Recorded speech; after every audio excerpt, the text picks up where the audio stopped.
Happy holidays to everyone listening this morning on KFOR. I'm Dale Johnson. Welcome to the Aging Adventure, brought to you by Legacy Retirement Communities. Every Saturday morning, John Kopetsky from Legacy Terrace and Kathy Blythe have seniors and senior living on their minds. They'll tell you about the Jerry Joyce Awards. Jerry Joyce, founder of Lincoln's Legacy Retirement Communities, and they'll be sharing a few stories from past winners of the Jerry Joyce Living Legacy Award. You'll also hear Tracy Haefele, Legacy Enrichment Associate, on making it feel like everyone's home for the holidays, regardless of where home is. That's all coming up on the Aging Adventure.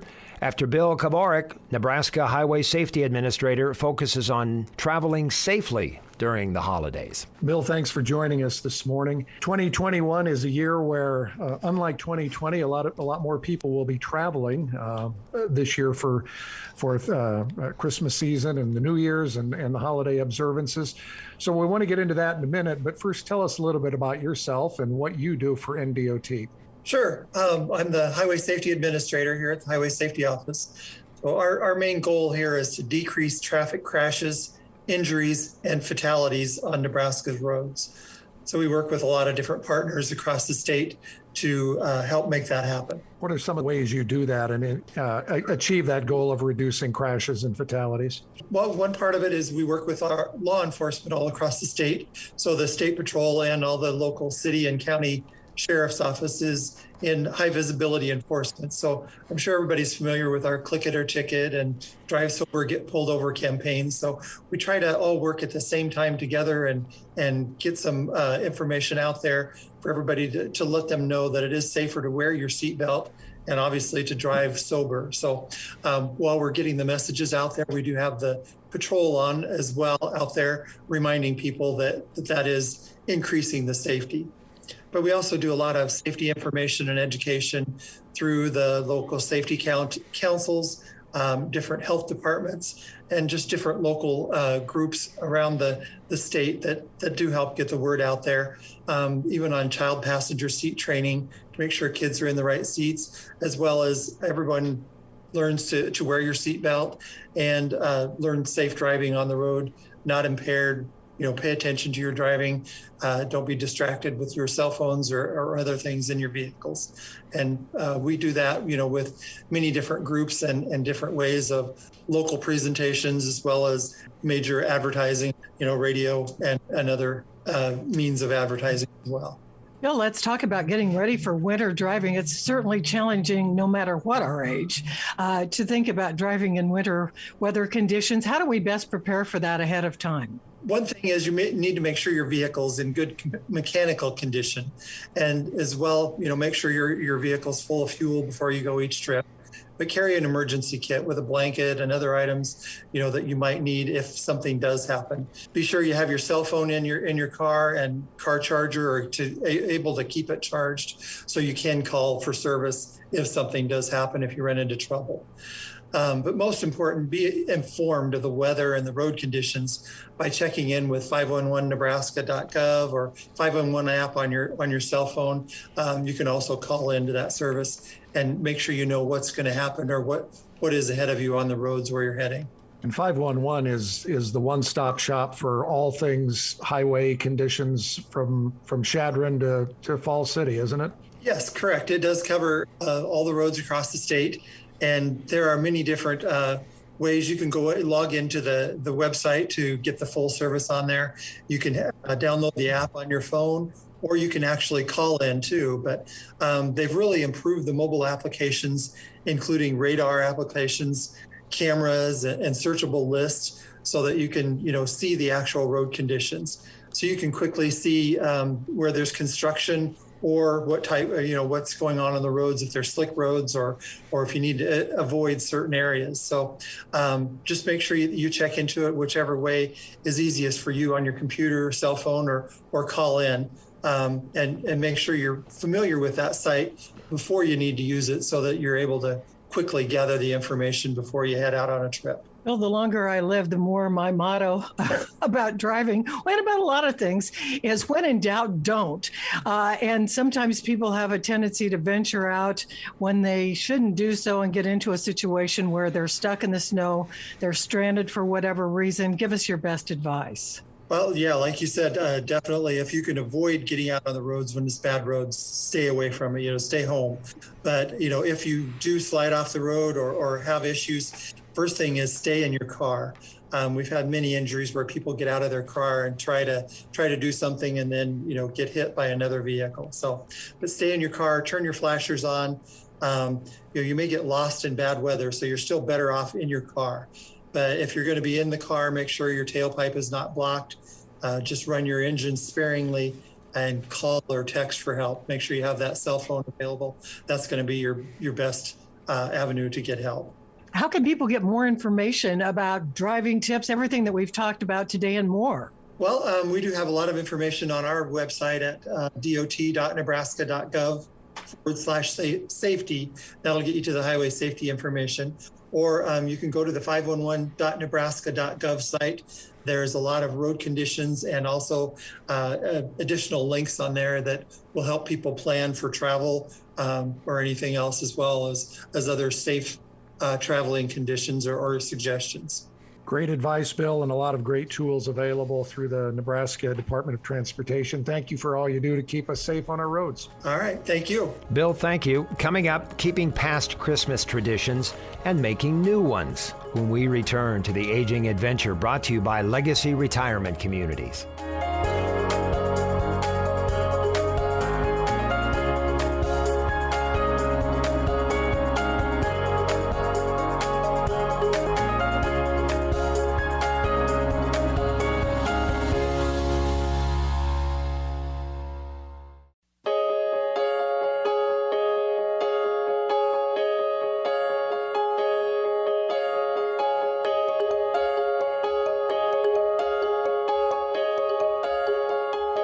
Thanks for staying with us for the Aging Adventure on KFOR, brought to you by Legacy Retirement Communities. I'm Dale Johnson with John and Kathy.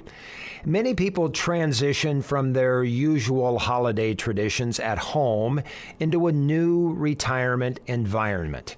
Joining us now is Tracy Haefele, Legacy Enrichment Associate, on getting into the spirit of Christmas in your new environment. Tracy, it's nice to have you back with us again. Your role in enrichment for the Legacy Retirement Communities often lends itself to helping residents make a transition. And at this time of year, this gets to be kind of a conundrum for people wanting to know how we can keep the old traditions and make some new in a new environment. Yes, happy holidays to everyone. I think it's really important that we evaluate what traditions are the ones that we want to carry on, because we all know that things change. Whether we want them to or not, things change. And it reminds me of the old Yiddish proverb that says, "We plan, God laughs." So as soon as we understand that things are going to change and we roll with it, the better off we're going to be. If we look back at our own lives, seldom has everything turned out as we planned.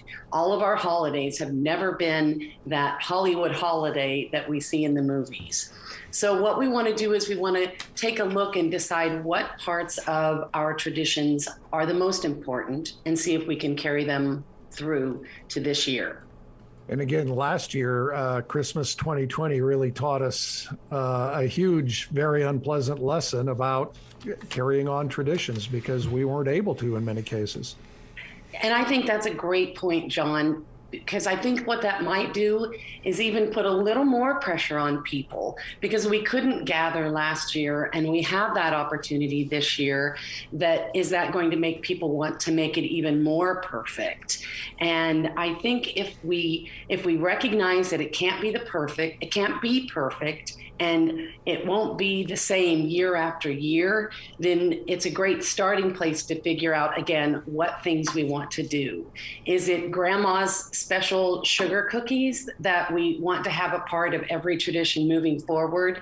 Is it during the downsizing process when we all went and we picked maybe an item that was our grandparents or our parents, and we picked out those things and we want to showcase them in our own homes, or we want to make sure those things are showcased in our parents or in our new homes as well?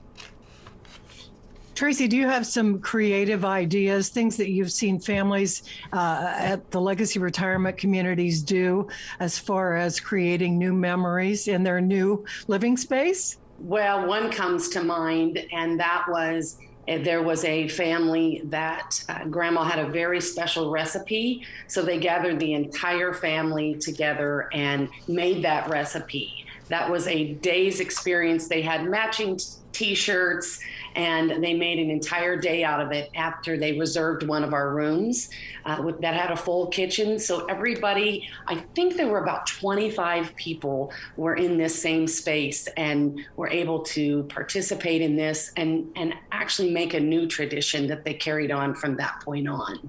And I think that's a great point, is don't be afraid to make new traditions. They all started at some point.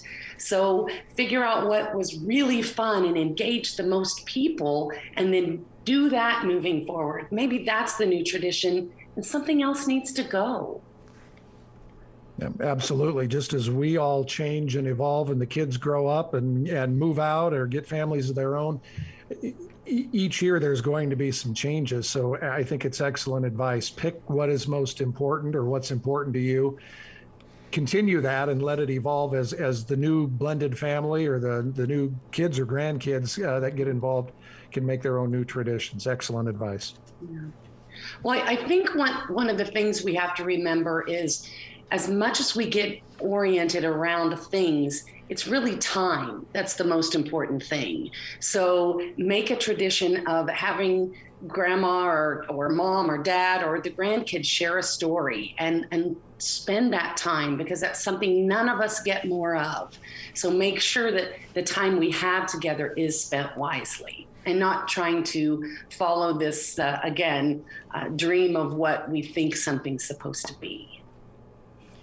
Tracy, right before we get to the end here, let's talk just a little bit. I know that people have a tendency, I think a stumbling block might be people who want to move into a retirement living situation are concerned about still being able to host loved ones, and that's not something you have to give up. Oh, no, not at all. Most retirement communities, including ours, have great community spaces with full kitchens, with shuffleboard, with pool tables, and Wii bowling, and even a theater if you want to show a movie. So those are spaces that we will provide you the goods that you need, the plates, the napkins, even the beverages and all. You can cook your family meal or you can cater something in. And whatever's going to make it simplest, because we know how much work the holidays can be. So again, if we get back to what's most important and maybe make a couple of those recipes and let everything else go, use those community spaces and let somebody else do the cleaning up. Amen to that. Tracy, thank you so much for excellent advice this morning. It's tips on celebrating the holidays, and a very Merry Christmas and Happy New Year to you and Kyle and the kids. Thank you so much. Same to all of you. Still to come, John and Kathy talk about the Jerry Joyce Living Legacy Awards when the Aging Adventure continues. Brought to you by Legacy Retirement Communities.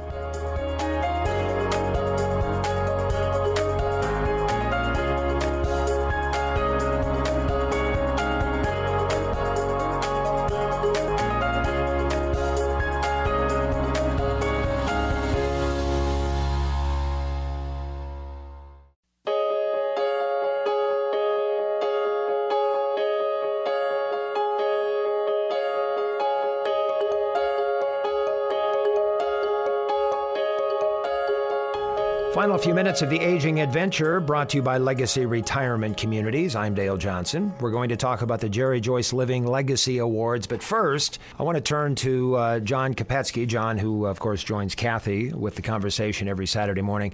John, you got an early Christmas present, I understand, in the Kopetsky family. Yes, we did. The first grandchild arrived actually 2 days before Thanksgiving, so it was an extra special Thanksgiving for us this year. Baby Jack was born on Tuesday, November 23rd, and Mom and Dad and His Royal Highness are doing just fine. It's just an amazing feeling to hold that little fella in my arms. As you and I were talking about yesterday, it's a miracle when you have your own children, and then it's a different kind of a miracle when you have a grandchild. Yeah, hard to believe that my little girl Megan, who it seems like just yesterday was the one that I was rocking to sleep. Now suddenly she's got a little one that she's rocking to sleep. But what an absolute blessing. And everyone has been telling me that being a grandparent is going to be awesome. And based on the first month, I'd say, yeah, that's pretty much true. I'm going to enjoy the opportunity to spoil the daylights out of him. Well, that certainly has been a joy for you and for me, Dale, to be grandparents. And so welcome to the club, John. Thank you. It's a great club to be in. Congratulations, John. All right, the Jerry Joyce Legacy Awards, named for the founder of Legacy Retirement Communities. Kathy, how long have the Jerry Joyce Living Legacy Awards been given to worthy members of the community? We started these back in 2011, and I'm happy to say that Jerry Joyce was living at that time, so he knew that we wanted to bestow this wonderful honor on people who were just like him, who were quiet givers in the community, because Jerry did everything under the radar, and John can attest to that as well, John, because you've been with Legacy for 17 years. Yeah, and Jerry had tremendous impact, and I learned only maybe sadly after his passing about some of the amazing things that he did. Didn't want to be in the limelight, didn't want to be recognized for doing things, but he was such a giving, generous person. And I know that our community is full of people just like that. Some people are hearing about the Jerry Joyce Living Legacy Awards for the first time. So, Kathy, could you take us behind the scenes? How are people nominated? What are some of the qualifying factors that go into an award?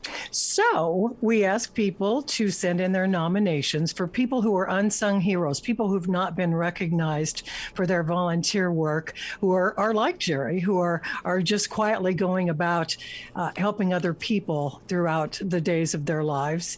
And we want to hear about that person, him or her. And we have a 500-word nomination that is on the Legacy website. And we hope that people will tell their stories. John, we've heard so many terrific stories over the years. We'll be taking those nominations from now through January 15th. And if you don't have internet access, you can certainly mail your nomination for somebody who is deserving as well. John, we've heard so many terrific stories over the years. It's always hard to decide.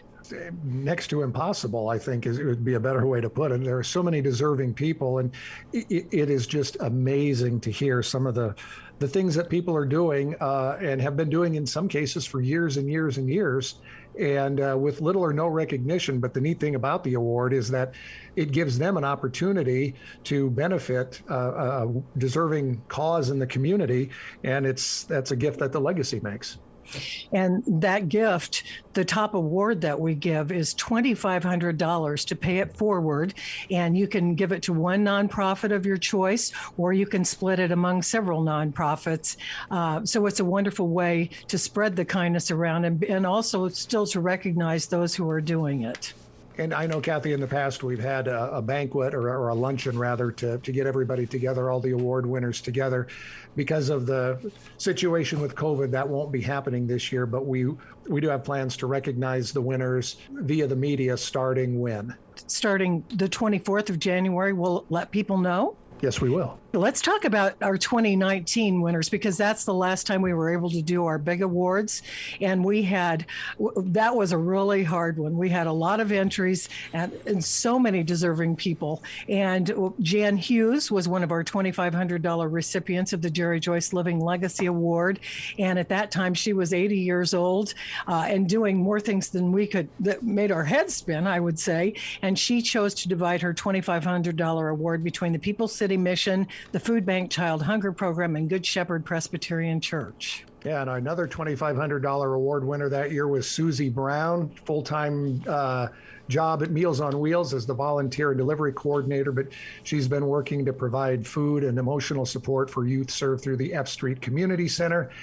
Just an amazing, amazing lady, and she went to the nonprofit We Can Do That organization at the F Street Rec Center. And we also honored Etta and Cecilia Reinhardt and Barb Harpham with our Legacy Caring Hearts Award back in 2019. So listeners, listeners, please take the time to nominate somebody you know who is deserving of the Jerry Joyce Living Legacy Award. We look forward to reading your nominations for consideration by you going to legacyretirement.com, or you can mail it to any of the Legacy Retirement communities, and we'll be announcing those winners later in January. So you have until January 15th. So do that now while you're thinking about it. We sure appreciate it. And it's a wonderful way for us to honor our founder, Jerry Joyce, the creator of the Legacy Retirement communities. John, how can someone reach you at Legacy Terrace? You can call any of the Legacy communities by dialing 402-436-3000, or you can check out our website, legacyretirement.com. Dale, Kathy, have a very Merry Christmas and a Happy New Year. And you too, John. Enjoy Sounds of the Season next Saturday morning at this time. We'll be back in 2022. Happy New Year. I'm Dale Johnson.